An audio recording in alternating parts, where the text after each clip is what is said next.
It's number 1 on 90s Grunge Week. Vic's 90s Grunge Week. That's right. Thank you to Vic. And I will say this. I know because this is, we've been doing this channel for 3 years now. Oh, man. Can you believe it? And when you put a genre on top of a list and say, this is this genre's list, Go on. a lot of people will comment and say, that's not, how do you have a Grunge Week without, okay. Yeah. I heard you all in the first 4 videos I didn't read those comments for. But no one can deny that this shouldn't be number 1. There is no argument. Nirvana, grunge. Smells Like Teen Spirit is the number 1 song for it may not be the best in your opinion, but it is the one that belongs at number 1. For sure. So we can all just meet here at number 1 and enjoy With our the video. With our flannel on. I should have wore flannel. I don't even have flannel. Let's do it.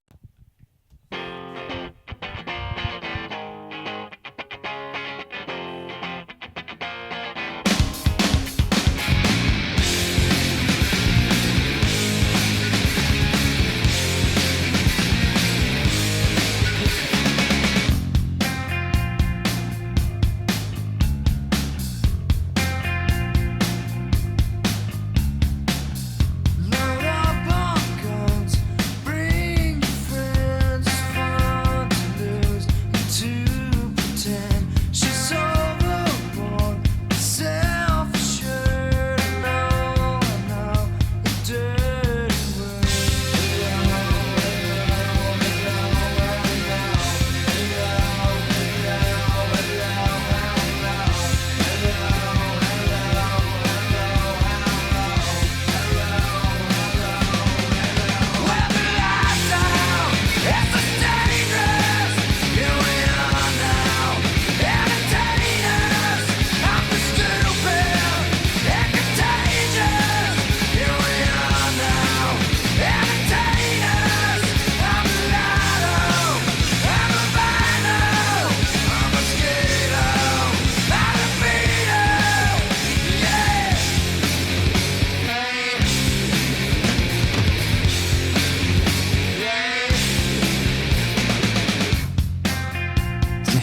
That's it. Shit rips. That's the one. We all know it. Man, when that chorus hits, his voice, he has this natural scream in his singing voice. It's just so satisfying. I can't do it, but what a joy! If I tried to sing like that, I feel like I wouldn't be able to talk for a week. Well, that's what I'm saying. He clearly does it correctly. He'd blow out his voice in like course. one go around. He's also a lefty. Check I that know. out. I never knew that until just right now. Yeah, Kurt was a lefty. Kurt was lefty. You know what is just always so funny is just every time when I see the name Nirvana, I think Kurt Cobain. Yeah, Grunge, Seattle, Smells Like Teen Spirit. Yeah. but you don't. And then I turn on the video and I watch the music video and I was like, oh shit, right, Dave Grohl's in this band. That happens every time. Like obviously Dave Grohl is the drummer of Nirvana, but I always like he's number 5 on the list. You know, it's you're like, oh yeah, you know. But man, the drums are so sick. effective. All the fills, they're simple, but they feel so good. Like He hammers it too. I know, it's awesome. Like to start the song with a tuck. It's so good, and then the epic fill into the chorus. Oh, Just yeah. Let's hear it. Oh. Here we go.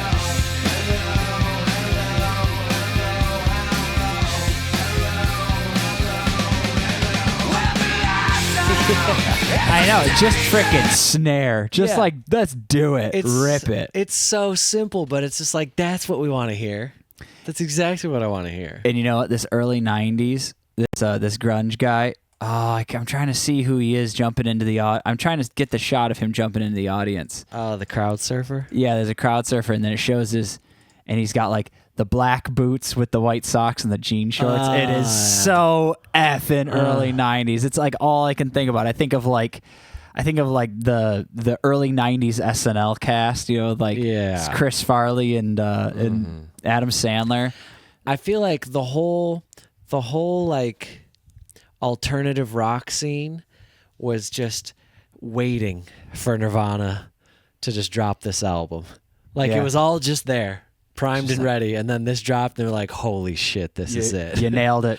We were so done with hair metal.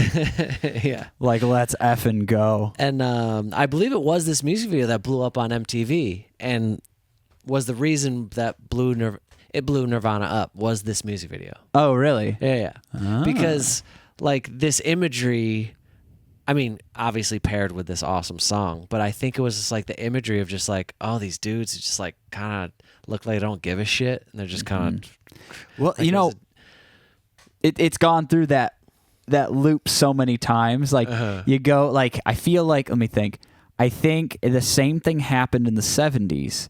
Because like the 60s, you started getting to that glam rock, and then you're like full David Bowie, Elton John, and like all the glam rockers in the early 70s.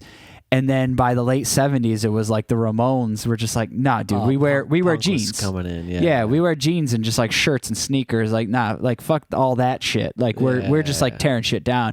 There's always like that kickback of, and then like as the 80s kicked back up, that glam came back big time, and the then subculture, the counterculture. It like it's waves. Yeah. The waves come and they go. But yeah, and then I also just like this misty room, and it's like a pep rally. It's like a high school pep. Like So a it really dark, plays in, scary pep rally. really plays into high school, you know. And I really like this. This I mean, janitor. smells like Teen Spirit, literally in the name. I love this janitor too. He's a rocket. Doing some dancing. I'm worse than what I do best for this gift of being blessed. A little crew has always been, always will until the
And I forget just why it tastes so, yeah, I guess it makes me smile.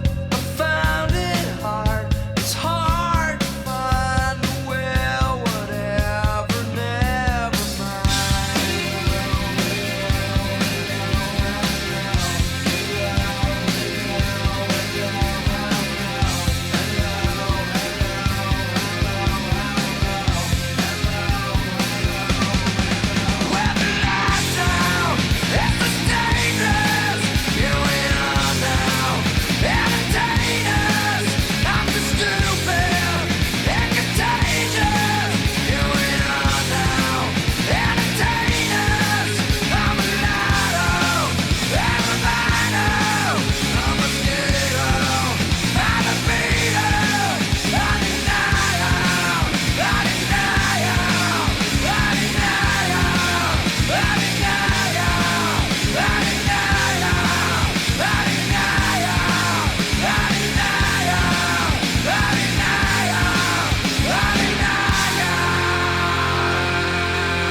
Amazing.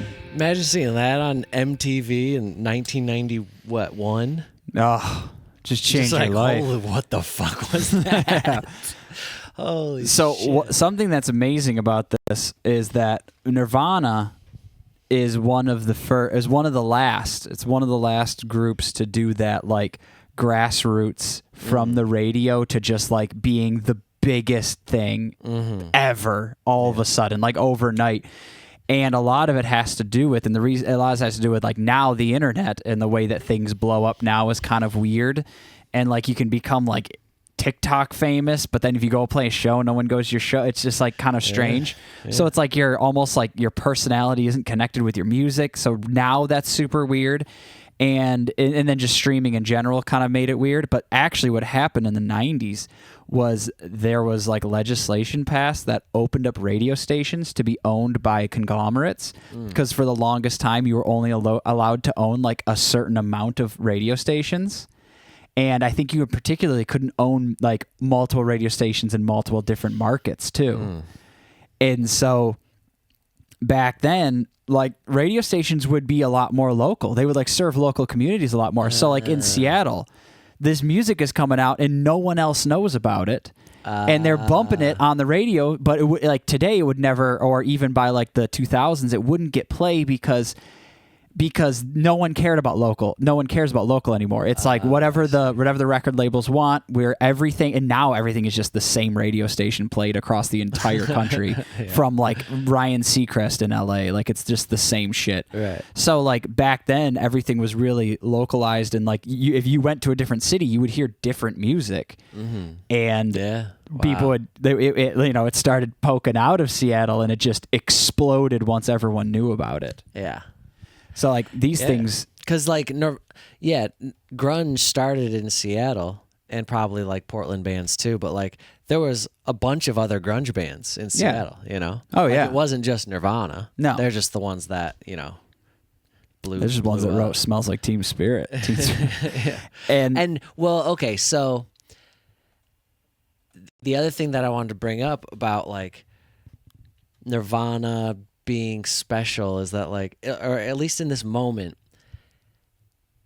no one else sang like Kurt Cobain in this moment. That too. You know what I mean? Like, oh so many bands after this were like, I want to be this band. Yeah, by 1999 everyone sang. Everyone was singing like this. So like this is the moment where everyone first heard this sound, on a national scale at least, yeah, absolutely. So it's just like, whoa, like he hit as the phenomenon. Yeah, exactly. And what it is just interesting. I mean, it's amazing just seeing how things like that can happen. I mean, even going as far back as like no one knew who the Beatles were in the United States, obviously, and they were like blowing up in England and stuff like that. And people, like someone just heard one of the songs, and like a few people hear one of the songs, and then they just keep calling into the radio, because that's the only way you can listen to these. You own a record, or you call into the radio station and say, "Hey, can you play this song?" Yeah, and I think it was a radio station in DC. Just like this girl kept just like calling, is like, "Can you play? I want to hold your hand by the Beatles." Yeah. And I think for a while they like didn't have the record, and then they finally get the record, and it just like, bam. It is just insane. So it is something similar to this. Like people are like, yo, dude, this local band Nirvana, they're sick, so we're playing their song on this radio station, which is such a cool thing now thinking about it, because now, man, I swear we turn on the radio and they're still just playing like they're still playing "Shape of You" by Ed Sheeran. That song will never not be on the radio. I'm in love with the shape of you. Yeah, it's kind of interesting you bring up the Beatles, because Kurt Cobain loved John Lennon, I believe. Oh, he did. And when you listen through, this song is on the album Nevermind, and I mean most Nirvana music, it's very he intentionally wrote like simple little hooks with catchy little guitar riffs, but just in this grunge sound. Yeah. So like he was very focused on simplicity. Like almost pop. It is. It's pop. It's pop. Yeah. But like nursery rhyme simplicity. Yeah. Like it needs to be memorable. And he was kind of, well, at least the story goes that he was very meticulous with his songwriting, and like he idolized the Beatles for like being great songwriters, and I think John Lennon specifically. But yeah, when you just like obsess over these things, he kind of like, it seemed like he stumbled into a sound that was just around him, but his goal was to write just like super catchy. Like easy Kurt to- Cobain was going to make it happen no matter when he was born. Yeah. He was going to be a great pop songwriter, no matter what vehicle he took there or genre he took there. Yeah. Yeah. And it just so happened that he was really good at it and had an incredible voice. Yeah. Just like, that also helps. Well, having an incredible voice that was highly unique at the time too. Right. I mean, just listen to him scream. Oh, first of all, before we listen to him scream, I realized the cheerleaders have the anarchy symbol on them. Nice. How just like those little details are just so cool. Rock and roll, brother. I know. And to incorporate the cheerleaders in, like, this is a pep rally. But Yeah. this is like anarchist pep rally, and it's gonna all end in chaos because that's what. But the janitor is awesome. Hell yeah. Yeah, and of course there's a mosh pit, Joe. How could there not be a mosh pit?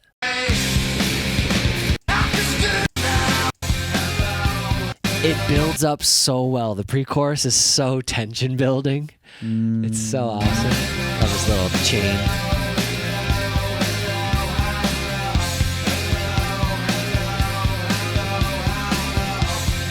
Now let's just listen to his scream.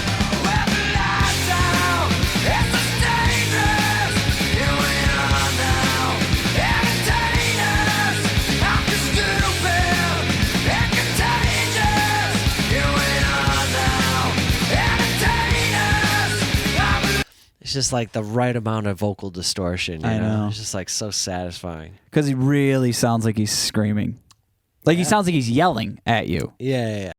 And then I love this like classic Kurt Cobain voice thing. Here we are now. Yeah. I love that. Like when I try to do that, like my voice will I just immediately be want to cough just doing that. yeah. Yeah. But he does it correctly. Yeah, You probably do it correctly if you're just always singing. If you just, that's how you learned to sing. Developing it. Because you're going to like naturally learn a way that doesn't make you cough. Like if it made you cough right from the beginning, you would be like, oh, I'm not singing like that. That's annoying. Yeah. Like if you just come from like, that's how I sing, then you're fine. And some people just kind of like stumble into it naturally. But like, Did he have like a more hoarse speaking voice or anything? Or is he soft spoken? Or I want to say he had normal? a very soft Yeah. Huh. voice. No, he. I remember watching an interview with one of the producers that worked with him, and they said he just naturally knew how to scream. Yeah. Like he could bust out these vocals all day long, because that would be a huge, especially back then before like they definitely recorded this album on tape. Like if you couldn't do it, You don't make it through. and your voice, you can't sing 12 songs just screaming not correctly. Yeah. Like you would have to wait like a week And in between songs. Even more you know? so thinking about this album, I bet they recorded it so fast because they're not a huge band that has massive budgets. You're probably like trying to put it together. They were on a label. They did have they had a budget. It wasn't Okay. huge, but like they had a producer.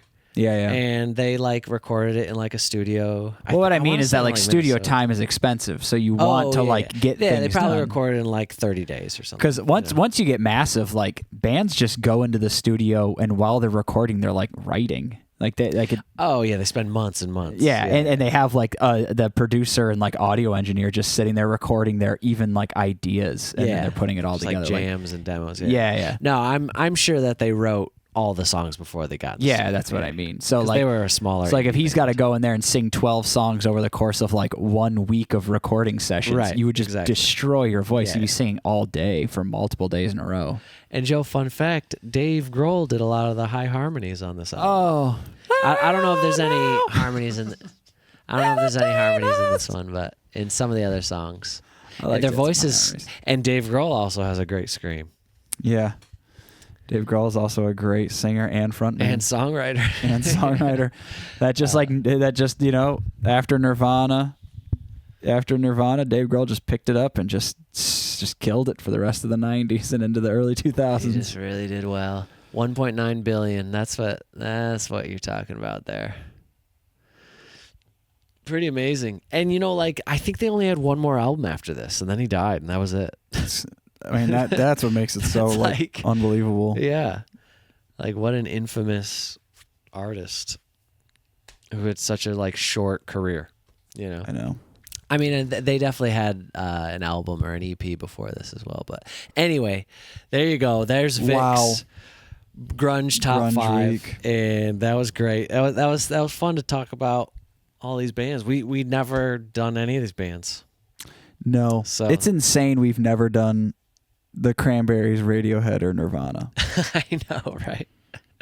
It's just funny kinda because, like, crazy. well, a lot of our music and a lot of reactions are to things that people suggest, and a lot of them we don't actually know. Like, if Right. we're making lists, we would have made it through all these bands by Probably, now. yeah. we probably Because got through we it, know all those songs. We like these 3 songs a lot.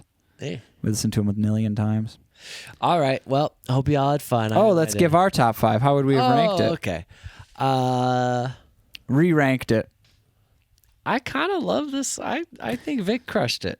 I think Vic did a good so. job. I mean, when it comes to a grunge, like if I'm gonna rank these songs as like songs that I like specifically, Yeah. then the first 2 songs I don't really know them, and they didn't like wow me to pass any of these other 3 songs that I really do like already. Yeah. I think I would just put "Smells Like Teen Spirit" third. You put it third. Yeah, I think I like "Zombie" and "Creep" better. Oh yeah. That's what I mean. I yeah. like not as grunge songs in particular. Like Right. if I'm doing this as a grunge list, if I was making a grunge list, I wouldn't have had "Zombie" and "Creep" on it at all. Right. Yeah. I see. What I probably would have had 3 Nirvana songs on it and like 2 Pearl Jam songs on it. Like maybe I would have Bush on there or something. Like I wouldn't have had. Well, Joe, you know whose first album was very grunge, but you would never think of it as grunge? Who? Weezer. Oh right, Like those guitar tones are strictly grunge. that's so funny. Yeah. But- And that sound is grunge, but you just don't think of Weezer as a grunge band. But if I was making a list of a grunge song, like "Smells Like Teen Spirit" is the quintessential grunge song. Absolutely. And it is a great song. Uh-huh. But I personally like "Zombie" and "Creep" better. I see. Yeah. Yeah, no, I think I like Vic's list. I'm solid on it. Even yeah. just personal, like like what songs did you actually like? Yeah, no, You- I think my favorite song on this list is "Smells Like Teen Spirit." Dang, I really Mike. like Nirvana. I'm a fan. I do like Nirvana. I never was just like so into Nirvana or anything like that. Yeah. But their story is incredible, so it's just really amazing. I mean, they're iconic and historic as well. All right. We've said enough. We'll see you later. Bye bye.